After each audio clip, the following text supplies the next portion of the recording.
لیکن یہ کبھی ہوا نہیں اس طرح نام لے کے اور بالکل ہر طرح سے جس کو کہتے ہیں فیتی ٹائپ ہو رہا ہے. یہ کب تک انسٹیٹیوشن یہ برداشت کر سکتا ہے پریشر؟ کب تک انسٹیٹیوشن خاموش رہ سکتا ہے؟ کیا انسٹیٹیوشن کا انٹرنل پریشر قیادت پہ پڑے گا کہ کیا قیادت انسٹیٹیوشن کو چلائے گی کہ انسٹیٹیوشن قیادت کو چلائے گا؟ بسم اللہ الرحمن الرحیم. دیکھیے یہ چیزیں جو ہیں اس طرح کی باتیں یہ ٹروپس کے لیے ڈیمورلائزنگ ہوتی ہیں اور لازماً پریشر آتا ہے اور پریشر الٹیمیٹلی جو ہے وہ کمانڈ کی طرف جاتا ہے, یعنی ہائر اتھارٹی جو ہم ہوتی ہیں جیسے چیف آف آرمی اسٹاف کی طرف یا لوکل کور کمانڈرز ہیں, اور ان کو ٹیکٹفلی ہینڈل کرنا چاہیے, ٹیکٹفلی ان کو پیسیفائی کرنا چاہیے لوگوں کو, اور ان پریشرز کو ایبزارب کرنا چاہیے. آرمی کو نہ تو ریشلی ریئیکٹ کرنا چاہیے کہ کوئی وائلنٹ ایکشن آئے جیسے پہلے ہوتا بھی رہا ہے, نہ ہی ان کو مذاکرات میں گھسنا چاہیے. پولیٹیکل گورنمنٹ کو پش کرنا چاہیے کہ جناب ان نیریٹیوز کو آپ سنبھالیں اور ان کو کاؤنٹر کریں. اگر وہ نہیں کرتے تو یہ نالائکی پولیٹیکل گورنمنٹ کی ہوگی. پولیٹیکل گورنمنٹ کو انڈر پریشر لائیں کیونکہ ان کی پرفارمنس جو ہے وہ فیلڈ میں بھی امپروو ہونی چاہیے اور نیریٹو وائز بھی انہی کو کاؤنٹر کرنا چاہیے. After all they are politicians جو وہاں پہ الزام عائد کر رہے ہیں, اور ان کو شاید تکلیف بھی یہی ہے کہ ایک گورنمنٹ ہے جس کو جو وہ جتنی بھی جہاں بھی سپورٹ لینا چاہتی ہے آرمی کو, جو آرڈرز دیتے ہیں وہ پورے ہو رہے ہیں اور وہ آرڈرز لے کے ان کو یوز کرتے ہیں اور سپورٹ بھی مل رہی ہے. اب اس میں جو کیریکٹرز الزام لگا رہے ہیں ان کو ننگا کرنا بھی پولیٹیکل گورنمنٹ کی ضرورت ہے. مثال کے طور پہ اگر اختر مینگل کہتا ہے کہ یہ دہشت گردی کرانے والے یہ, تو اختر مینگل کا تو پورا خاندان دہشت گردی کرتا رہا ہے کہ انہیں گورنمنٹ ان کو کاؤنٹر کرتی, آج بھی اس کا بھائی اس میں شامل ہے. تو یہ تو خود اتنے ان کے اندر سوراخ ہیں کہ اگر گورنمنٹ پولیٹیکلی ان کو کاؤنٹر کرے تو بہت کچھ ان کے منہ کالے کیے جا سکتے ہیں.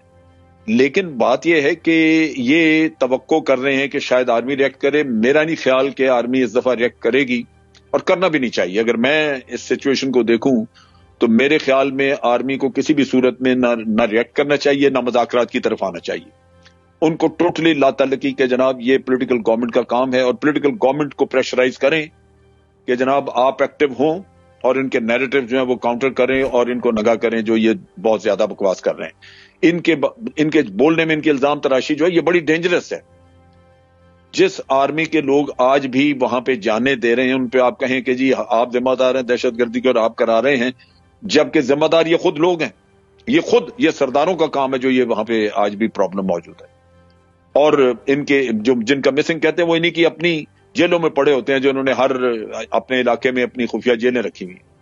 تو یہ ان کو آپ نے کہا نیگوشیشن میں نہیں آنا چاہیے, لیکن جیل صاحب بتائیں نا, فیض آباد کا دھرنا ہوا, نیگوشیشن میں آگے, کراچی والا بھی واقعہ ہوا, پھر اس کا انوالومنٹ نکل آئی. اب رضوی صاحب جب آئے تھے, خادم رضوی جب آئے دوبارہ پنڈی میں آئے, پھر انوالومنٹ ہوگی, تو پھر کس طرح لوگ بات کسی اور زاویے سے دیکھیں؟ مجھے 2 منٹ دیں, میں ان کو وضاحت کروں. دیکھیے بات یہ ہے, اس میں بہت بڑا میں سمجھتا ہوں پولیٹیکل گورنمنٹ کا ہاتھ, لیکن آرمی کی بہت بڑی کمزوری ہے کہ انہوں نے کسی سٹیج کے اوپر پولیٹیکل گورنمنٹ کو مجبور نہیں کیا کہ وہ وضاحت دے. جب یہ دھرنا ہوا یہاں پہ فیض آباد کا پچھلی دفعہ جو پہلا دھرنا تھا, تو آپ اس میں دیکھیے کہ وہ لاہور سے چلے اور ان کے کچھ مطالبے وہاں پہ مانے. شہباز شریف صاحب نے, انہوں نے کہا جی ہمیں زاہد حامد کا استعفیٰ چاہیے, انہوں نے کہا اس کے لیے جاؤ تم اسلام آباد. سو وہ اسلام آباد چلے آئے. اب یہ آرمی نے تو نہیں ان کو کہا تھا کہ یہ قادیانیوں کا قصہ آپ کھول دیں. اگر آپ ایک جواز پیدا کر کے بیٹھے ہیں تو وہ آ گئے. اب جب یہ انہوں نے مانا نہیں تو میں نے یہ پوری تحقیق کی, میں آپ کو بالکل بڑا اتھارٹی پہ یہ بات کر رہا ہوں کہ جب انہوں نے بات چیت کرنے کی کوشش کی, شاید خاقان عباسی اس وقت پرائم منسٹر تھے, مولانا نے انکار کر دیا. انہوں نے کہا جی ہم نے اس گورنمنٹ سے بات نہیں کرنی, ہمیں چیف آف آرمی اسٹاف آ کے بات کرے. ان کو بتایا گیا کہ چیف آف آرمی اسٹاف نہیں آ سکتا, باوجود اس کے کہ شاہد خاقان عباسی نے باجوہ صاحب کو خود ریکویسٹ کی کہ جی آپ جائیں کیونکہ وہ ہل نہیں رہے, بڑے دن ہو گئے ہیں. تو باجوہ صاحب نے ان کو مشورہ دیا کہ جناب یہ ISI آپ کے ماتحت ہے, آپ ان کو استعمال کریں. ایک سیکنڈ, آپ یہ as a statement of fact بتا رہے ہیں کہ اس وقت کے وزیر اعظم نے ریکویسٹ کی آرمی چیف کو کہ آپ جا کے دھرنے پہ بیٹھے ہوئے ایک مولوی صاحب آ گئے ہیں, آپ جا کے ان سے بات کریں. ان کو بے شک آپ اپنا کوئی آدمی بھیجیں, کوئی کورٹ مارڈر جائے, کوئی آپ کا اور بندہ جائے, لیکن ذمہ داری آپ لیں. انہوں نے کہا یہ میں ذمہ داری نہیں لیتا, ISI آپ کے ماتحت میں آپ کو انڈر اوتھ بتا رہا ہوں یہ چیز اوکے کہ یہ ان کو کہا گیا اور اس کے کہنے پہ پر ISI جو ہے وہ انوالو ہوئی. آخر میں وہ پھر مطالبہ کرتے رہے کہ جس پہ جنرل باجوہ دستخط کریں جو ہم ایگریمنٹ کر رہے ہیں. پھر ان کو کہا کہ جی وہ نہیں دستخط کریں گے.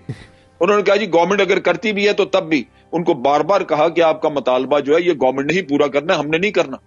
لیکن اس کے باوجود انہوں نے کہا کہ جناب گورنمنٹ ہی دستخط کرے اور آپ بھی یہ چیف دستخط کرے. لہذا ان کو ٹرکایا گیا, ISI کے آفیسر نے دستخط کیا اور ان کو کہا کہ چیف نے دستخط بعد میں کروا کے دے دیں گے, اور تب اٹھوائے. جو پیسے بانٹے گئے اس کا لے کے تو وہ عدالت تک میں انہوں نے چرچا کیا. جب یہ سارے چلے گئے تو پولیس نے جو ایگریمنٹ میں لکھا ہوا تھا بندے چھوڑنے, وہ 15-20 لوگ بعد میں چھوڑے. ان کے جانے کا کوئی ذریعہ نہیں تھا. وہاں پہ آ کے تو انہوں نے پیٹنا شروع کر دیا کہ جی ہمیں کیسے, ہم تو ہمارے پاس تو پلے کچھ نہیں ہے. تو رینجر کے آفیسر نے ان کو پیسے دیے کہ تم بھی نکلو یہاں سے جاؤ, اور وہ سکینڈل بنا دیا. جبکہ یہ چیز جو ہے نہ قاضی فائز عیسیٰ صاحب نے ان کو بلا کے سنا ISI کو, نہ ہی گورنمنٹ نے کو وضاحت دی. اور یہی کام انہوں نے ریمنڈ ڈیوس کے کیس میں کیا. زرداری صاحب نے میٹنگ کی جس میں رحمان ملک تھا, یہ تھے پاشا صاحب اور جنرل کیانی, اور جنرل کیانی نے کہا کہ جناب ہم یہ ذمہ داری نہیں لیتے کیونکہ کل یہ ملبہ ہمارے اوپر آئے گا, ہم کیوں ریمنڈ ڈیوس کے کھاتے میں پڑیں.